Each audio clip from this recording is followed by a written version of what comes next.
Dans cette partie, notre expert cloud Kevin va vous montrer étape par étape comment déployer un site WordPress sur le public cloud d'Infomaniac.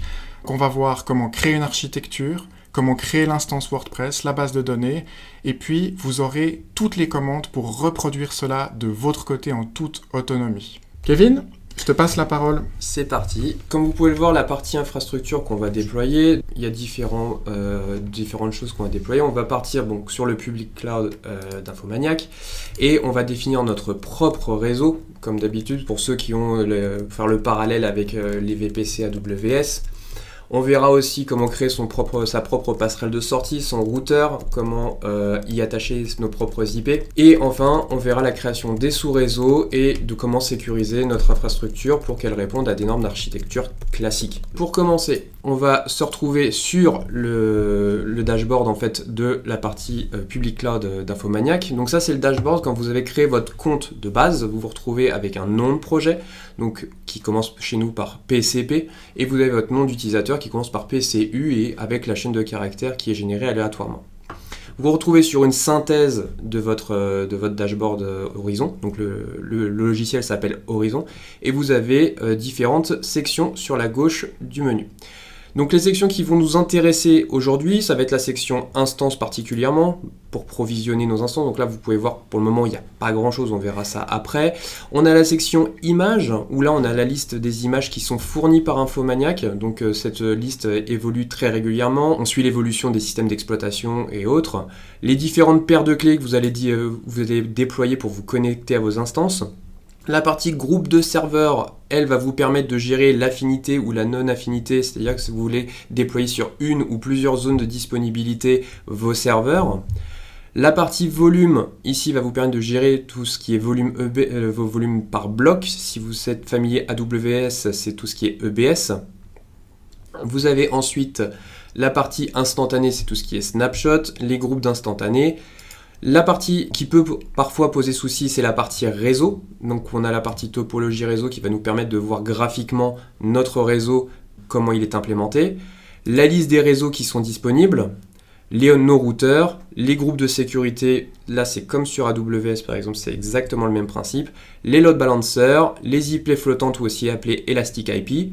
La partie orchestration qui va vous permettre de déployer des stacks complètes. Alors là, c'est avec le langage HIT qui est propre à OpenStack, mais il est parfaitement possible d'utiliser Terraform pour ceux qui sont habitués à Terraform.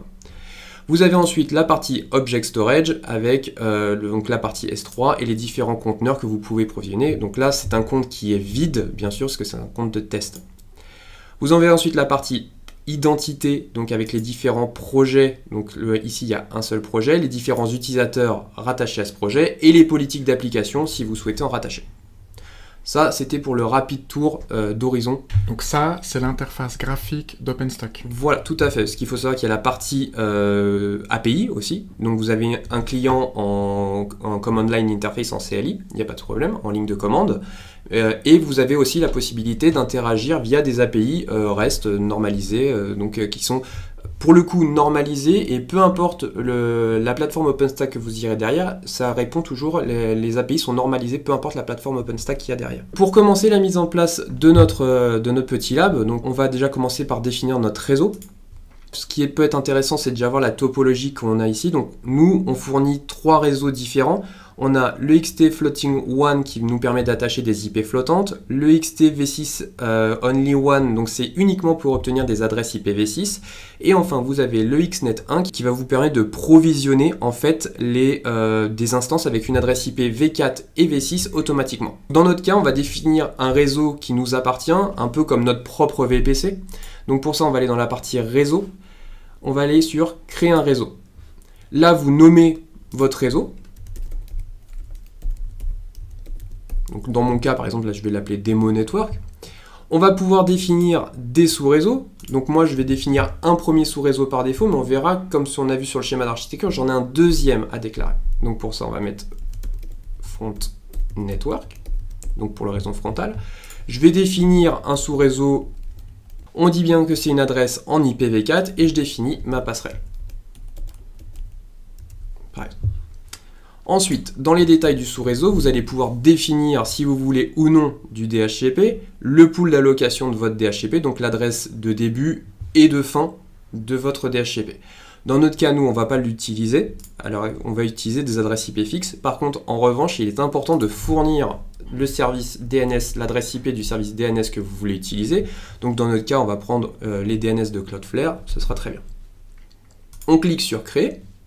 Et là, vous allez avoir votre réseau qui a été créé. Et quand je rentre dans le réseau, on voit qu'on a les différents sous-réseaux qui a été créé, donc celui que j'ai créé précédemment. On clique ensuite sur créer un autre sous-réseau. Comme dit précédemment, j'en ai besoin d'un deuxième. Un pour gérer la partie frontale, donc avec la partie Apache et PHP, et un deuxième pour la partie base de données pour séparer les flux. Donc là, on va faire data-network. Ouais. On va mettre en adresse, on va changer, on va mettre 10.1 pour changer ici. Et on va faire un 10.1.0.1. Pareil, on va dans les détails du sous-réseau. On n'oublie pas de mettre les serveurs DNS et on clique sur Créer. Donc là, on a bien nos deux sous-réseaux avec dans notre réseau. Et si on va dans la topologie ici, on pourra voir qu'on a notre réseau qui est apparu ici avec nos deux sous-réseaux qui sont renseignés. Là, si on lit les petites adresses IP, on voit qu'on a nos deux sous-réseaux. Maintenant, ce que l'on va faire, c'est qu'on va créer des ports pour pouvoir provisionner nos instances. Donc pour ça, on va retourner dans notre réseau et on va aller dans l'onglet Ports. Et là, on voit qu'on a déjà un port qui a été créé. Donc on clique sur Créer un nouveau port. On choisit une adresse IP fixe. Donc là, je vais mettre 10.0.0.0.10 pour m'en rappeler facilement. Créer. Donc là, je crée les interfaces qui vont permettre à mes instances d'avoir des adresses IP fixes dans leur réseau et qu'elles ne changent pas d'adresse. Ensuite, je vais en créer un deuxième, cette fois-ci dans le deuxième sous-réseau.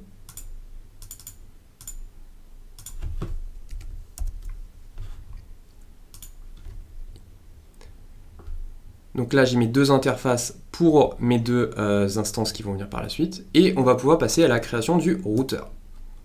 Le routeur, ça va être la passerelle que vous allez utiliser, que vos instances vont utiliser pour sortir sur Internet et avoir accès à Internet. Après, libre à vous de mettre les politiques de sécurité que vous voulez dans vos sous-réseaux. Si vous avez des normes de sécurité à respecter ou autre, c'est à vous de les mettre. Donc on va créer un routeur. Je vais mettre xt-routeur par exemple.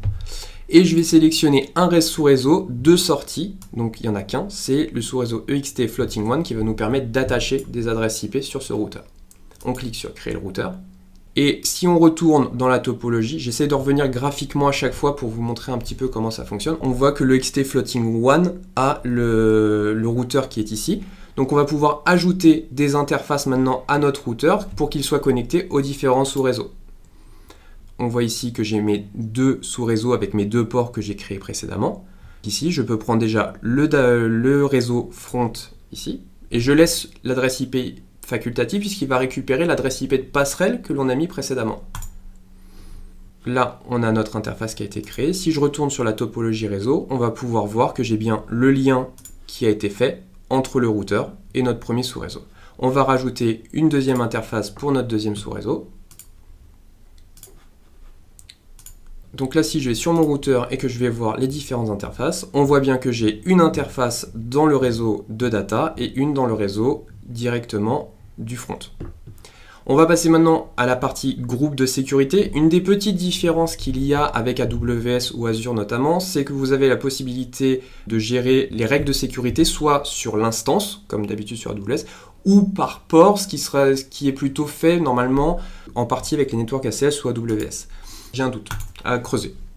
Donc on va créer notre premier groupe de sécurité, donc SG Front, ici. Donc ce premier groupe de sécurité va nous permettre d'avoir accès au web et en SSH à notre instance frontale. Donc on va créer notre première règle, donc je vais choisir une règle de SSH, et j'autorise depuis n'importe où, donc en CIDR et en 0.0.0, donc l'adresse réseau qui correspond à n'importe où. On ajoute ensuite les règles en HTTP et en HTTPS selon le même modèle.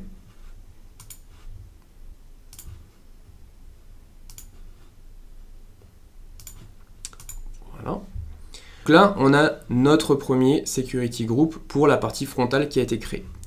On va créer maintenant le deuxième security group qui va pour la partie base de données. sg-data. Je crée le security group et je vais pouvoir ajouter cette fois-ci une règle et il va y avoir une petite subtilité. Donc je vais autoriser le SSH, mais cette fois-ci pas depuis le réseau public, mais uniquement depuis mon sous-réseau front du coup. Donc ça veut dire que ce sera uniquement mon instance web qui aura accès en SSH à cette machine et non pas l'entièreté d'Internet. Je vais faire la même chose pour la partie MySQL, ici. Là, je choisis le groupe de sécurité et je choisis le security group frontal. Nos différents security groups sont prêts. On va maintenant les appliquer directement sur nos ports pour que nos instances héritent directement de la partie de nos security groups. Donc pour ça, on retourne dans l'onglet réseau ici. On retourne dans Demo Network. Et là, je vais regarder, vous voyez que j'ai deux ports qui sont détachés, qui correspondent ici au sous-réseau data et ici au sous-réseau frontal. Éditer le port. Je vais pouvoir aller dans groupe de sécurité. Je retire le security group par défaut et je mets le security group data. Je mets à jour. Ensuite, je fais exactement la même manipulation pour la partie web. Je retire défaut et cette fois-ci, je vais mettre security group frontal. Donc si je refais un tour dans ma topologie ici, on peut voir que j'ai bien mon réseau donc externe qui va nous permettre de fournir la connectivité Internet qui est ici, notre routeur qu'on vient de provisionner avec nos deux interfaces dans les différents sous-réseaux que nous avons provisionnés, notre réseau et nos sous-réseaux qui sont disponibles. La dernière chose qu'il nous reste à faire, c'est allouer une adresse IP flottante, donc une Elastic IP pour ceux qui sont habitués d'AWS, pour directement pouvoir y accéder. Là, j'ai déjà, moi, provisionné exprès une adresse IP flottante pour des soucis de réplication DNS avec les noms de domaine ou autres. C'était plus simple. Pour allouer une nouvelle adresse, c'est très simple. Vous cliquez sur « Allouer une nouvelle adresse IP au projet ». Vous choisissez bien EXT Floating 1, de toute façon, il n'y a que celui-ci. Et vous cliquez sur « Allocation d'IP ». Vous allez obtenir automatiquement une nouvelle adresse IP qui s'affiche et vous pourrez l'associer directement à une ressource. Donc dans mon cas, moi je vais l'associer directement au port frontal. Donc cette adresse IP là, je vais pouvoir l'associer directement à mon port frontal ici, donc la 10.0.0.10. Je clique sur associer. Et là, j'ai l'intégralité des besoins réseau qui ont été faits pour provisionner mes instances. Je vais juste aller vérifier quelque chose. J'ai vu que quelqu'un dans le chat avait mentionné que j'avais potentiellement activé le DHCP sur un des sous-réseaux. Ça peut arriver. Dans le data... DHCP, version DHCP activée, oui, on va l'éditer. Détail du sous-réseau. Hop, merci beaucoup pour la remarque. Et j'en profite, tout ce que tu fais là pourrait se faire par API. L'idée de ce webinaire, c'était de montrer l'interface, que ça soit fait graphiquement, pour accrocher les personnes qui ne connaissent pas ou qui ont l'envie d'apprendre ou qui ont un besoin graphique. Il faut savoir que, comme sur AWS, Azure, autre chose, toutes ces parties-là peuvent être scriptées, comme je disais tout à l'heure, via Terraform, via It ou n'importe quel langage que vous pouvez utiliser du moment qu'il utilise soit le SDK OpenStack, soit les API normalisées. Il n'y a aucun souci. Donc on va pouvoir maintenant provisionner nos instances. Donc on va aller sur la partie compute cette fois-ci et on va aller dans la partie instance. Donc on va pouvoir commencer par lancer notre première instance. Donc on va commencer par la partie base de données.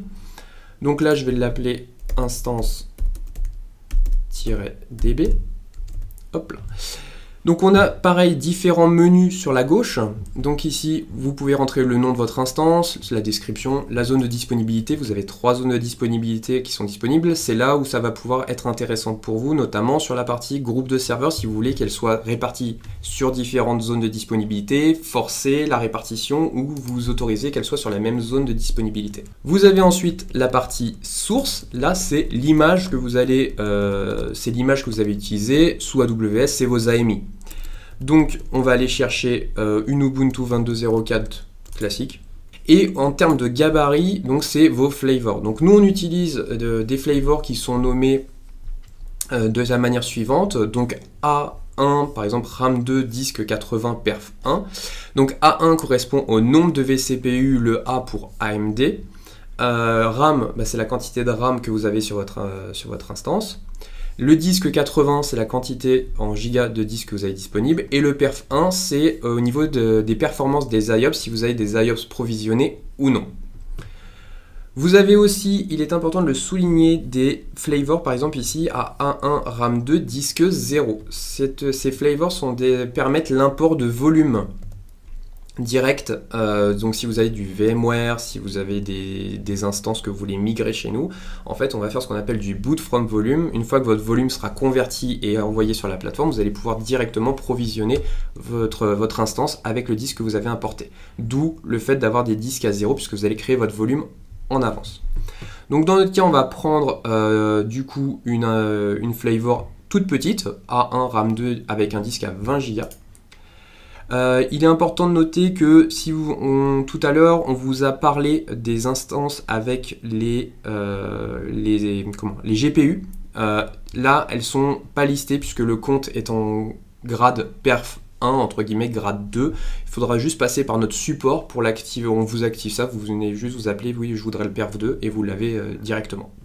Donc ensuite, dans la partie réseau, on ne va pas y toucher, on va aller directement allouer notre port réseau. Donc là, c'est mon instance de base de données, donc je vais le mettre ici dans le sous-réseau Data Network.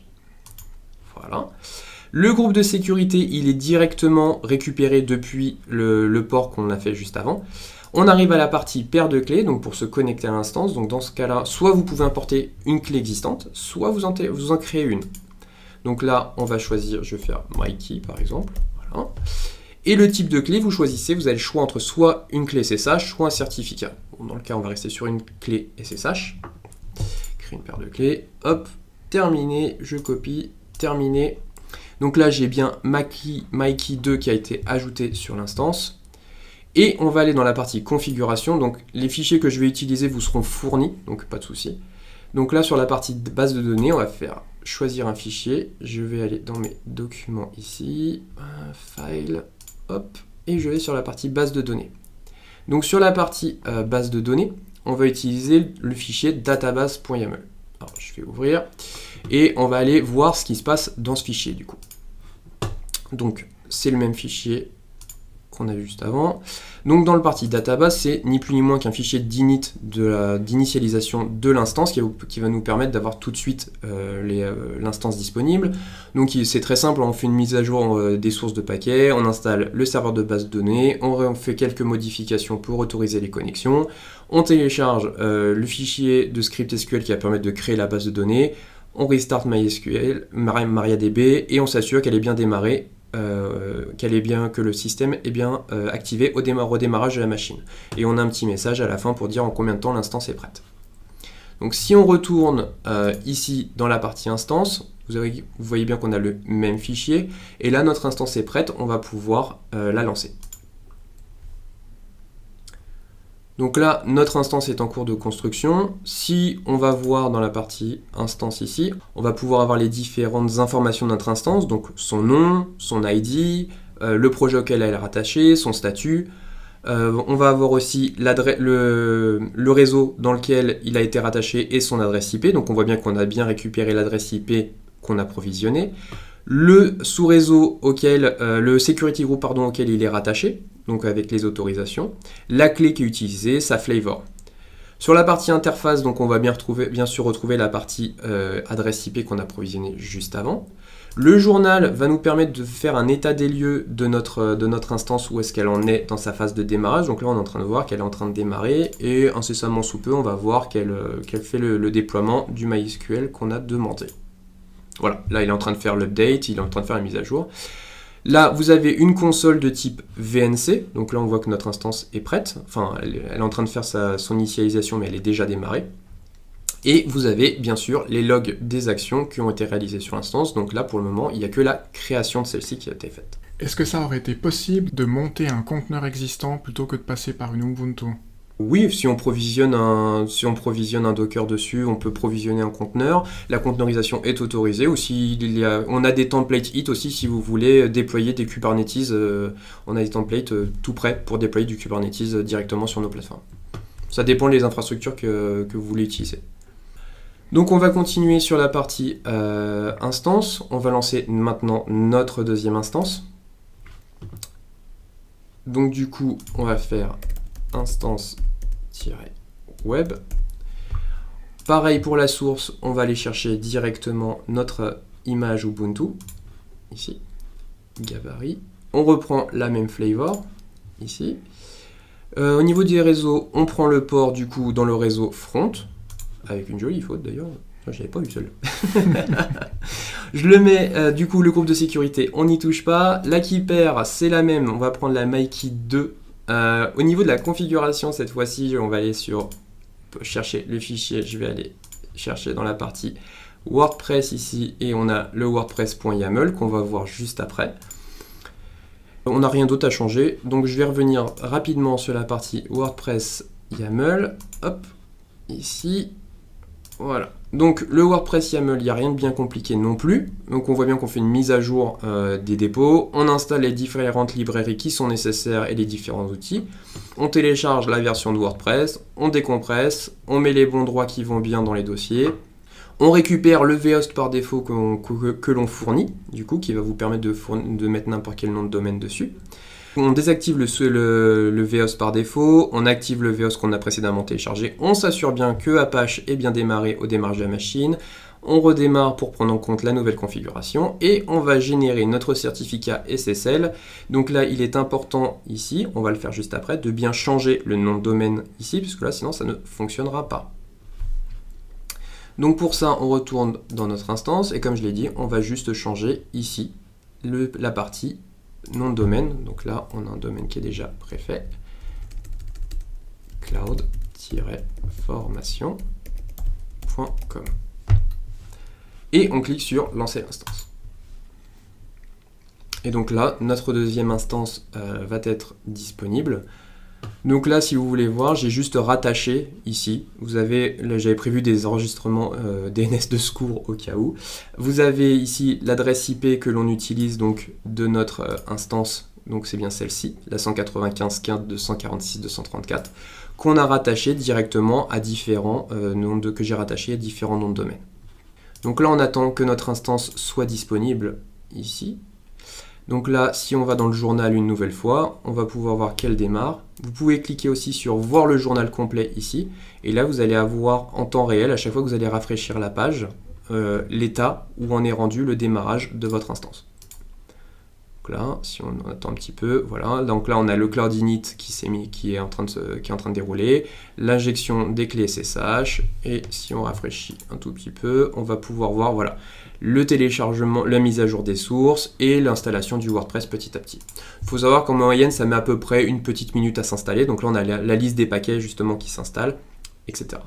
Si je descends tout en bas, donc là, on peut voir tout en bas, on voit qu'il y a marqué « Le système est finalement disponible après 80 secondes ». On peut voir aussi que le certificat ici a bien été créé. Donc si je vais sur demo.cloud-formation.com, je suis bien en HTTPS, j'ai bien mon WordPress, et donc du coup j'ai plus qu'à sélectionner ma langue. Et là on est sur une installation de WordPress classique, donc le nom de la base de données WordPress, l'identifiant WordPress-user, le mot de passe WordPress-password. Ah oui, genre, si vous voulez les modifier, il n'y a aucun souci, hein. C'est juste que là c'est pour les besoins du webinar, il n'y a pas de souci. Vous allez dans database, dans SQL, et vous changez juste la variable qui est ici ou ici pour la partie utilisateur. Sinon, vous avez juste à changer ça et ça ira pas de souci. C'était juste pour les besoins du webinaire. Vous mettez ici l'adresse IP de votre serveur, donc 10.1.0.10 pour moi, et on clique sur envoyer. On lance l'installation. Donc là, WP démo. Ici, admin par exemple. Là ici, je vais mettre 1, 22. L'adresse email, on va mettre admin@infomaniac.com et on peut lancer l'installation de WordPress. On clique sur se connecter. Donc, même chose, je pense que le choix de MySQL, c'est purement arbitraire. On aurait tout à fait pu utiliser Postgres, SQL. Bien sûr, ça dépend juste de la technologie qu'on veut utiliser. Faut bien voir que là, c'était vraiment montrer les possibilités. Le fichier cloud.yaml que j'ai fourni, il peut être adapté à plein de choses, à toutes les distributions. Tout est possible. Tout est possible, c'est clairement ouvert. Et donc là, on se retrouve sur notre WordPress, donc qui utilise notre base de données avec en SSL. Donc du coup, on a notre site WordPress qui est disponible. Donc là, on voit bien ce qu'on a déployé. Donc on a l'utilisateur final, donc nous, notre nom de domaine qui a été rattaché, nos adresses IP qui ont été rattachées directement sur le routeur, notre réseau qu'on a défini auparavant, les différents sous-réseaux, donc le subnet front ici et le subnet data ici. On a ensuite les différents security groups qu'on a provisionnés et de manière dynamique pour la base de données si on voulait scaler horizontalement. Du coup, ça nous permettrait de rajouter des serveurs web et qu'ils héritent directement et qu'ils puissent directement se connecter à la base de données. On voit aussi les différentes technologies qu'on a utilisées, donc WordPress, Apache, Ubuntu, PHP, MariaDB et ici Ubuntu. En termes d'efficacité, de coût et d'efficacité pour cette infrastructure et de capacité, il faut savoir que là, l'instance avec ce qu'on a provisionné, ça vous permet à l'heure actuelle de tenir environ 10 utilisateurs par seconde en permanence comme ça pour un coût global de l'infrastructure d'environ 13 francs. À peu de choses près, TTC. Si vous voulez faire le détail de votre infrastructure, vous pouvez aller sur le calculateur qui sera fourni en lien du webinaire, il n'y a aucun problème, où vous pouvez faire le calcul direct de votre infrastructure si vous avez d'autres besoins.